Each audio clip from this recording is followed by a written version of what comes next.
Une semaine après la démission du président Blaise Compaoré et la prise du pouvoir par l'armée, le Burkina Faso peine à trouver la personnalité consensuelle pour diriger la période de transition comme souhaité par la communauté internationale.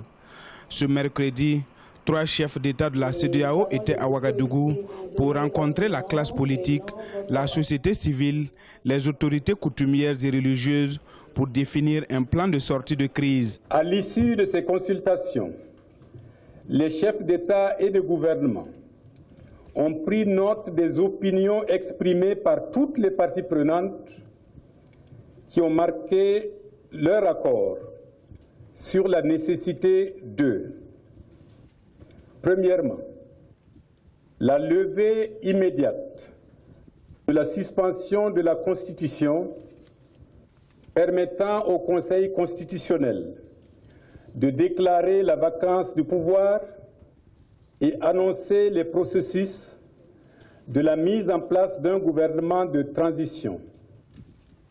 Deuxièmement, la nomination urgente par consensus d'une éminente personnalité civile pour présider la transition.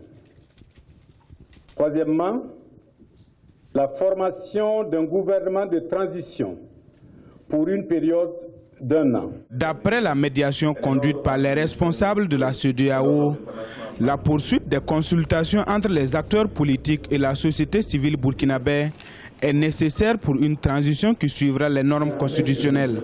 Toutefois, la nomination d'une personnalité civile pour conduire la transition n'a toujours pas été décidée. Le premier point intéressant à noter, c'est la volonté de tout le monde, ici et avec eux, de rentrer dans une transition démocratique et civile qui ne sera pas très longue et qui aboutira en novembre 2015 à des élections régulières pour continuer que notre pays aille de l'avant.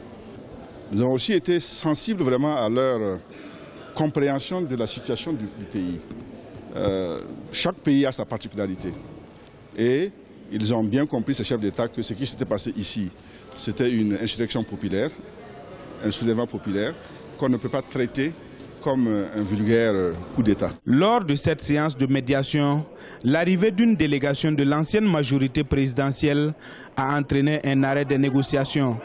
La médiation de la CEDEAO et de la communauté internationale se poursuit ce jeudi et vendredi dans le cadre du sommet extraordinaire qui se tient à Accra, au Ghana.